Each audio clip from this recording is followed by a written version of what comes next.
Good morning. Thank you for joining me in this morning mindfulness practice.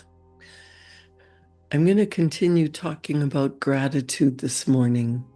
There is a law of gratitude, and if you are to get the results you seek, it is absolutely necessary that you should observe this law.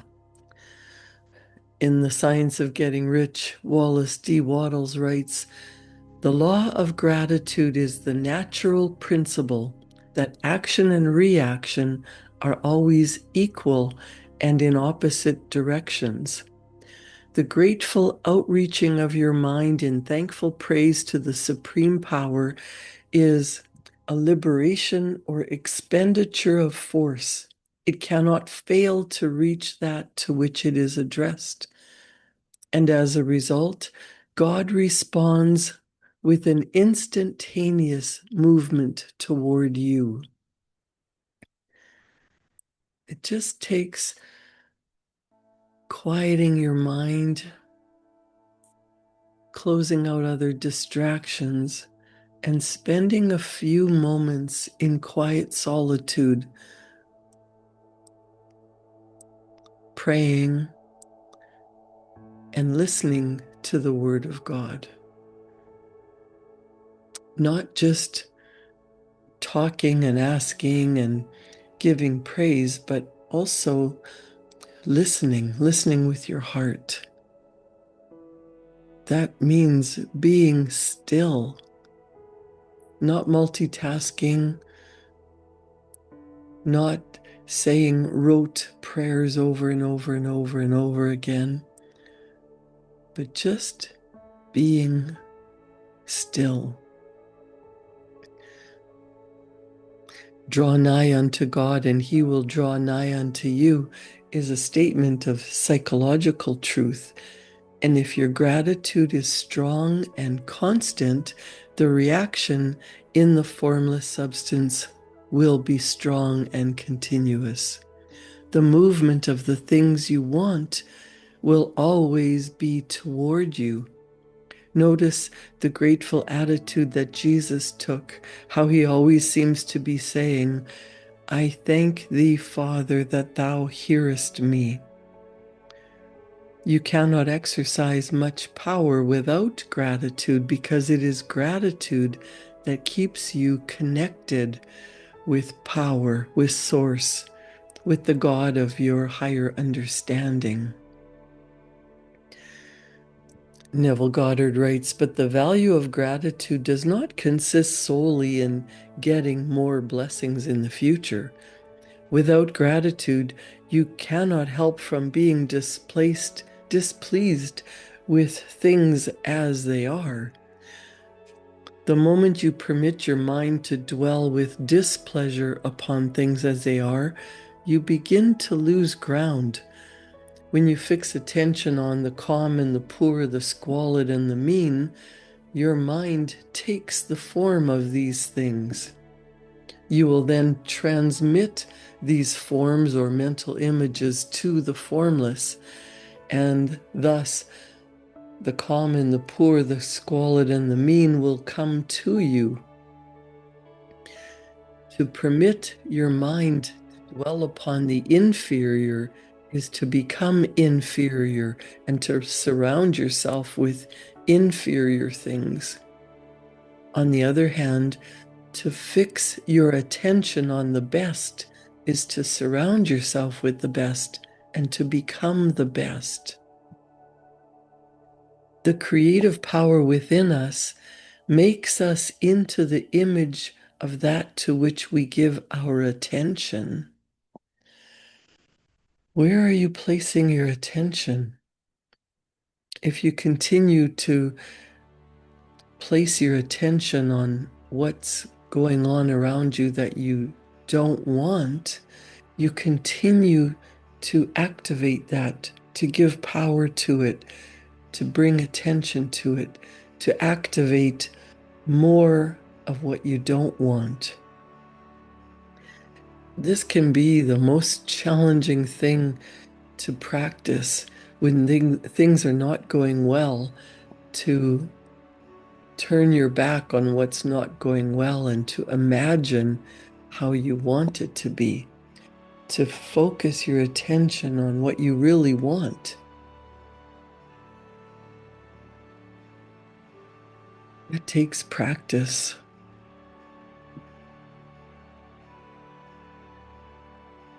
Neville Goddard says, the creative power within us makes us into the image of that to which we give our attention. What you behold, you become. What you focus on gets larger in your experience. We are thinking substance, and thinking substance always takes the form of that which it thinks about. The grateful mind is constantly fixed upon the best, therefore it tends to become the best. It takes the form or character of the best and will receive the best. Also, faith is born of gratitude. The grateful mind continually expects good things, and expectation becomes faith. Do you know when you expect the worst, doesn't it seem like the worst shows up? And then you say, see, I knew it. I expected that to happen. Well, what if you expected the best to happen? What if you trained your mind to expect what you really want, to expect the best, to expect that things are always working out for you? Neville Goddard says, faith is born of gratitude. The grateful mind continually expects good things, and expectation becomes faith. The reaction of gratitude upon one's own mind produces faith. The reaction of gratitude upon one's own mind produces faith. Bob Proctor would, in all his seminars, say, be grateful. Write down 10 things that you are grateful for every single day. Get your heart and your mind set on what's going well in your life. That will keep you steadily looking toward a better future. If you give thanks, if you spend time every single day grabbing a piece of paper and writing, I am so happy and grateful. Thank you, thank you, thank you. What can I be grateful for this morning? Thank you for a fresh hot cup of coffee. Thank you for the warm, comfortable bed that I woke up in. Thank you for a good night's sleep. Thank you for my home, for shelter, for protection. Thank you for all the things in my home that I have selected that I enjoy. Thank you for the beautiful furniture, reliable appliances. Thank you for my vehicle.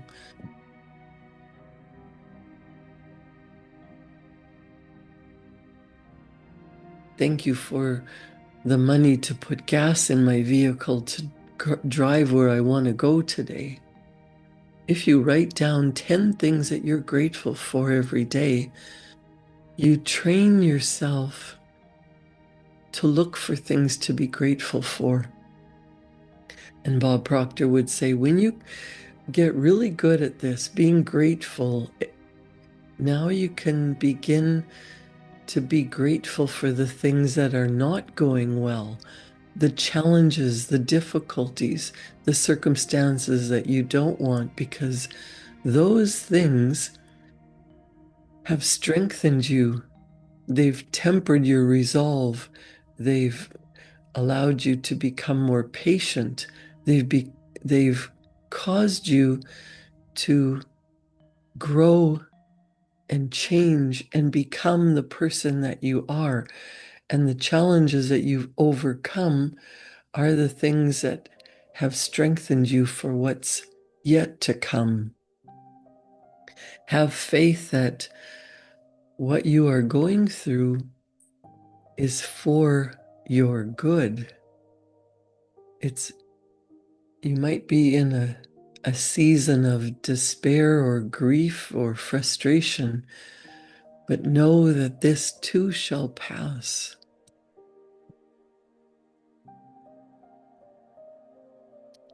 Neville Goddard writes, the reaction of gratitude upon one's own mind produces faith.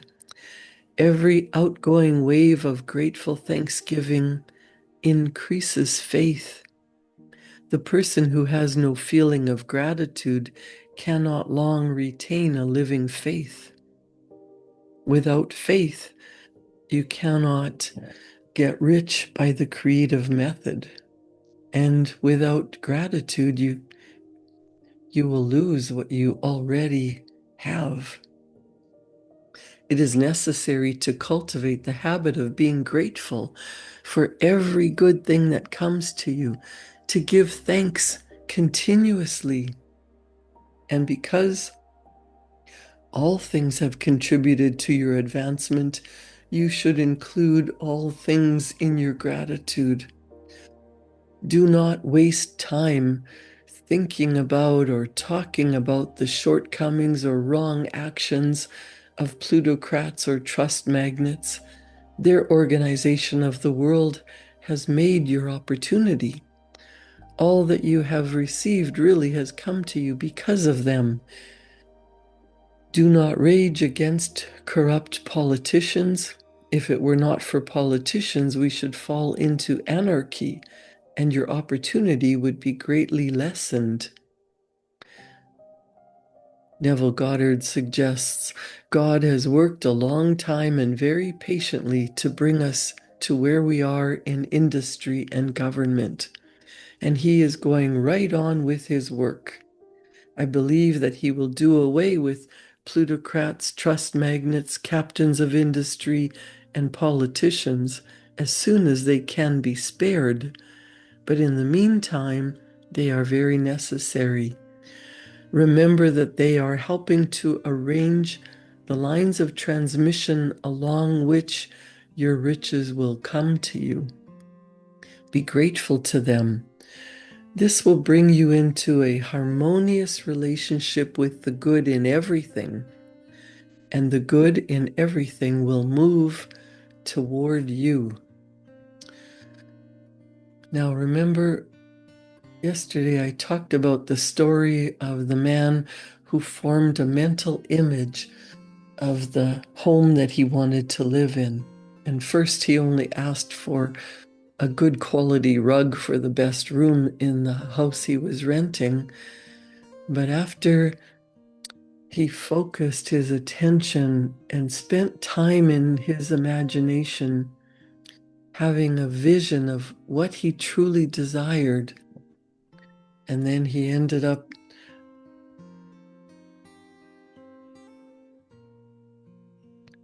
that it dawned on him that he hadn't asked enough.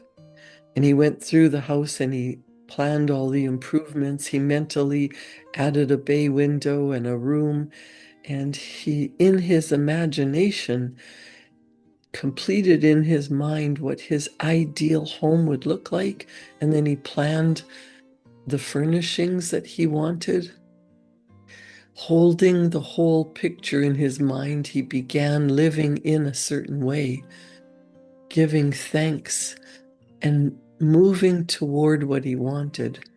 And then he ended up owning the home and rebuilding it according to the mental image that he held. And then with still larger faith, he is proceeding to get greater things. Neville Goddard says, it has been unto him according to his faith, and it is so with you and with all of us. You must form a clear and definite mental picture of what you want. You cannot transmit an idea unless you have it yourself. You must have the idea before you can give it. So there is a thinking stuff. And when you think about what it is that you desire, you transmit your thoughts into the invisible universe.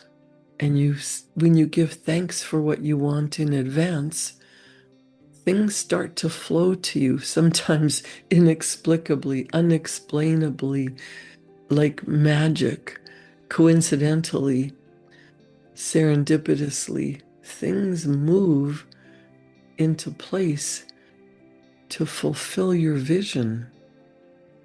But you must form a clear and definite picture of what you want. Neville Goddard says you must have it before you can give it. And many people fail to impress the thinking substance because they themselves have only a vague and misty concept of the things that they want to become or to do or to have. It is not enough that you should have a general desire for wealth to do good with. Everyone has that desire. It is not enough that you should have a wish to travel, to see things, to live more, to have more. Everybody has those desires. Neville says, if you were going to send a telegram message to a friend, you would not send the letters of the alphabet in their order and let your friend construct the message for himself. You wouldn't take the words from the dictionary at random. You would send a coherent sentence, one which meant something. When you try to impress your wishes upon the thinking substance, remember that it must be done with a coherent statement. You must know what you want, and you must be definite. What is it that you really want? If you say, I want peace, I want love, I want a loving relationship, what would that look like? What would that mean to you? How would you be living your day-to-day life? And who have you become now that that is true for you? Get clear on the identity. What story are you telling? Does it match what you really want? Or is it the opposite? Are you explaining and complaining that it's not here yet? What do you want? Think about that. Talk about that. Write about that. How do you want it to be? In fact, here's a really good exercise that is very impactful. Bob Proctor and Sandy Gallagher wrote it in their program, Thinking into Results, that I facilitate.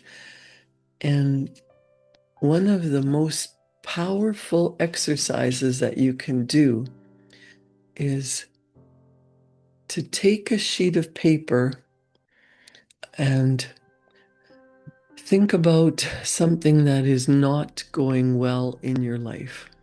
What are you complaining about every day? What story are you telling that is something that's holding you back, what you don't want? And write it out on a clean sheet of paper. Write it in detail, as if you're telling your best friend, did you know this is what happened? And you can use all the bad words you want and write down a detailed description of what's going on that you do not want. And then take that piece of paper and burn it.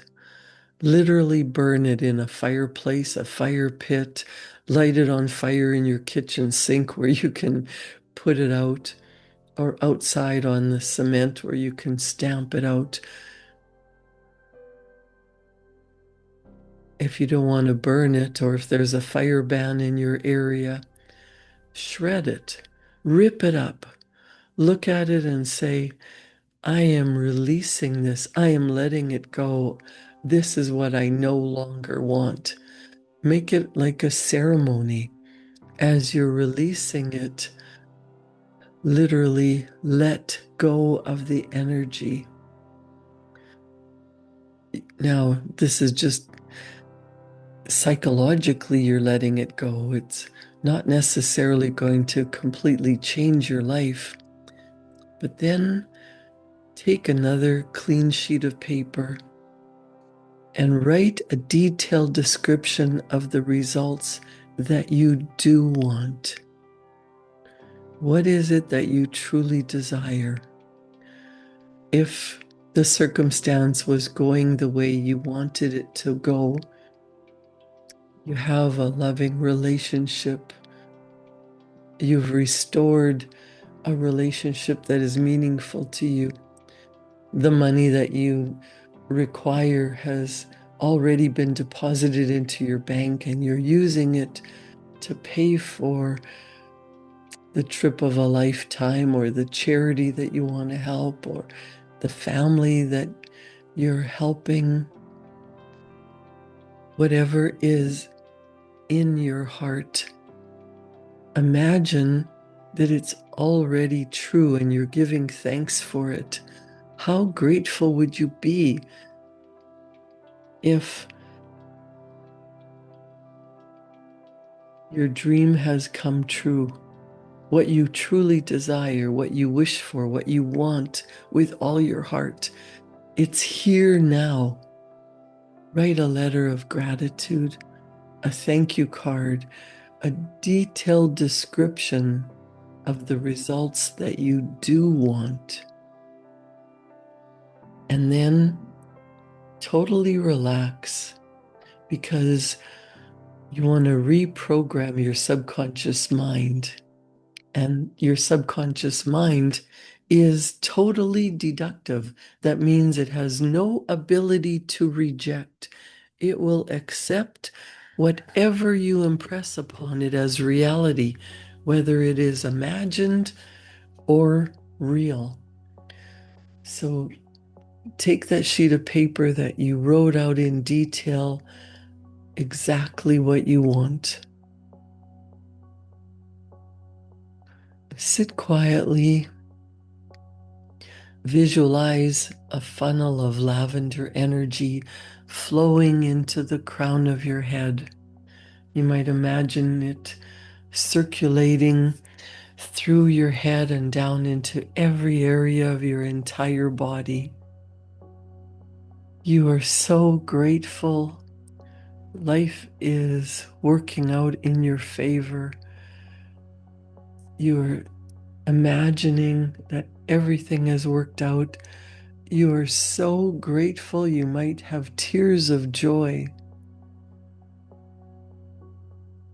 How wonderful. How lovely.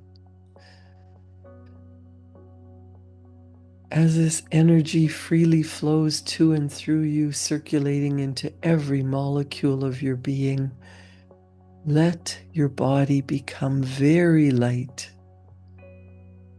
Mentally envision yourself already in possession of the results that you desire. You're tuning to the frequency of the wish fulfilled.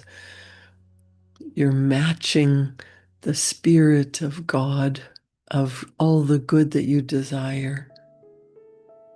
Your whole body is enveloped with this beautiful, energetic feeling.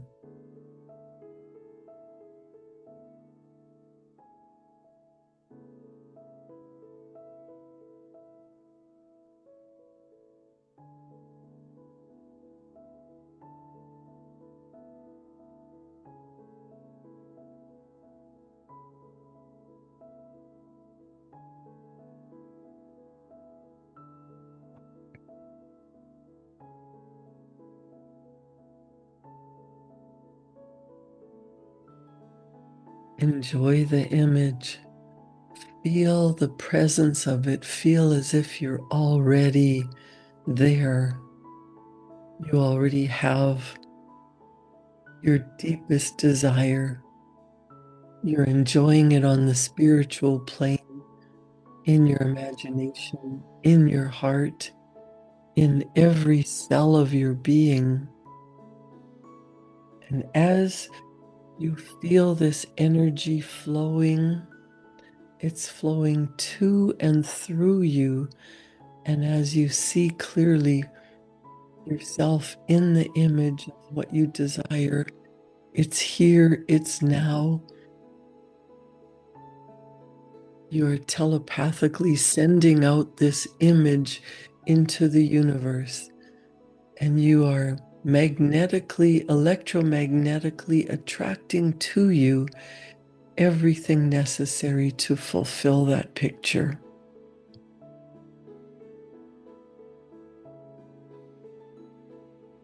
Everything starts in the mind.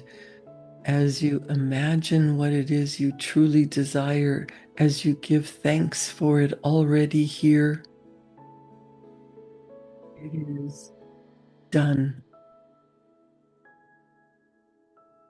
Open your eyes and write a paragraph about what you saw, how it feels, how lovely it is, and give thanks. I am so happy and grateful now that, and whatever you desire, write about it in the present tense using positive language, putting in as much detail as you can imagine, and really feel as if it's here now. And soon you will find it manifest into your physical reality. Everything flows from a higher to a lower power. The ideas that you get, you would take action on them, and soon you will notice your life is just the way you imagined it. Create a wonderful day. Thank you for joining me in this morning mindfulness practice.